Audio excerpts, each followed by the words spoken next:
తూర్పుగోదావరి జిల్లా కాకినాడ సాయిబాబా ఆలయంలో చోరీ జరిగింది. పక్కా ప్లాన్ ప్రకారం ఇద్దరు యువకులు రాత్రి గుడి తాళాలు పగలగొట్టి హుండీని ఎత్తుకెళ్లారు. హుండీలోని సుమారు 50,000 కానుకలను నొక్కేశారు. తిరిగి బైక్పై వచ్చి గుడి వద్దే హుండీని వదిలి వెళ్లారు యువకులు. ఇదంతా గుడిలోని సీసీటీవీ ఫుటేజ్లో రికార్డైంది. దీంతో పోలీసులు యువకుల కోసం గాలిస్తున్నారు.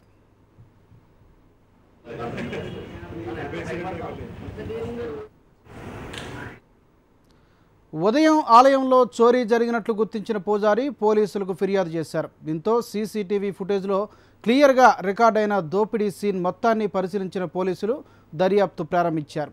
సీసీటీవీ ఫుటేజ్ ఆధారంగా యువకులను త్వరలోనే పట్టుకుంటామని చెబుతున్నారు. మరోవైపు 4 రోడ్ల సెంటర్లో ఉన్న బాబా ఆలయంలో చోరీ జరగడంపై స్థానికులు ఆందోళన వ్యక్తం చేస్తున్నారు.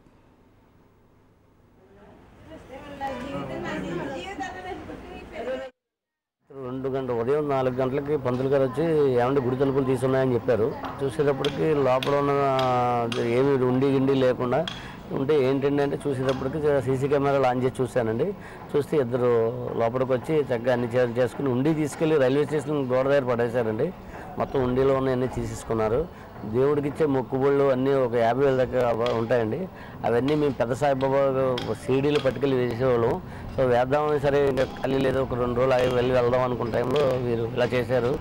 ఇది మాకు చాలా బాధాకరంగా ఉంది. లోపల బాబా గారికి దయించి పోలీస్ డిపార్ట్మెంట్ ఒక రక్షణ ఇప్పించవలసిందిగా, రాత్రులు కొంచెం చూసి ఒక రక్షణ ఇప్పించవలసిందిగా మేము కోరుకుంటున్నాం. శనివారం ఉదయం 4:30కి బాబావారికి స్నానం చేయించాలనే దృష్టితో ఈవేళ ఉదయం 4:30కి వచ్చేసరికి తలుపులు తీసేస్తున్నాయండి. తలుపులు తీసుండేసరికి నేను లోపలికి వెళ్లకుండా మా గుడి ఓనర్ గారికి ఫోన్ చేసి ఇలా తలుపులు తీసి తాళాలు బద్దలు కొట్టున్నాయండి, ఒకసారి రండి అని చెప్పారు. బాబా ఆయన వచ్చి చూసేసరికి లోపల ఉండి లేదండి. ఉండి లేదు. లోపలికి వెళ్లకుండా బయట నుంచే చూసాము మేము. డిబ్బీ లేదు. చుట్టూరా చూసేసరికి డిబ్బీ ఎక్కడా కనపడలేదు మాకు. గబ్బా మా ఓనర్ గారు పోలీస్ స్టేషన్కి వెళ్ళి కంప్లైంట్ ఇచ్చి చేశారండి. ఈ చోరీకి సంబంధించిన మరింత సమాచారాన్ని మా ప్రతినిధి హనుమంతరావు అందిస్తారు. హనుమంతరావు, చెప్పండి, ఈ చోరీపై సంబంధించి సీసీటీవీ ఫుటేజ్లు కూడా చాలా క్లియర్గా కనిపిస్తున్నారు. పోలీసులు ఏం చెప్తున్నారు? ఎప్పటిలోగా ట్రేస్ అవుట్ చేసే ప్రయత్నం చేస్తున్నామని చెప్తున్నారు. తూర్పుగోదావరి జిల్లాలో ఈ మధ్య ఇలాంటి దొంగతనాలు ఎక్కువగా జరుగుతున్నాయి. మొన్న రామచంద్రపురం పిఎస్ పరిధిలో ఏటీఎం చోరీ నుంచి దాదాపు 32 లక్షలు కాజేసిన ఘటన మరొక ముందే మళ్ళీ ఇవాళ సాయిబాబా గుడిలో దాదాపు 50,000 వరకు సొత్తు కాజేసినట్లు పోలీసులు గుర్తించడం జరిగింది. అయితే ఈ దొంగలు కూడా పక్కా వ్యూహం ప్రకారమే వచ్చి ఆ ఆలయంలోని ఉండి ఎత్తుకెళ్ళినట్టు తెలుస్తుంది.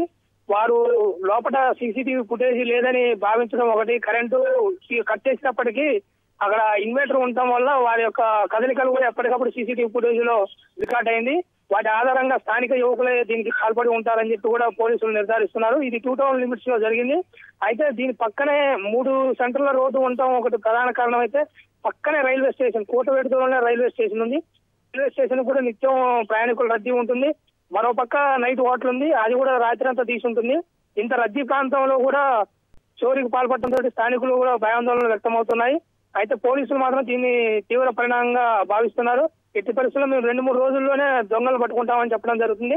అయితే దొంగలు మాత్రం ఎలాంటి ముసుగులు ధరించకుండా దోపిడీకి పాల్పడటంతో వారి కదలికలు ఎక్కడెక్కడ వీరు స్థానికుల ఇతర ప్రాంతాల నుంచి వచ్చిన వారని చెప్పి పోలీసులు గుర్తించే పనిలో సీసీటీవీ ఫుటేజ్ ఇప్పుడు వాళ్ళు పరిశీలిస్తున్నారు. Right Hanumantha Rao, thank you.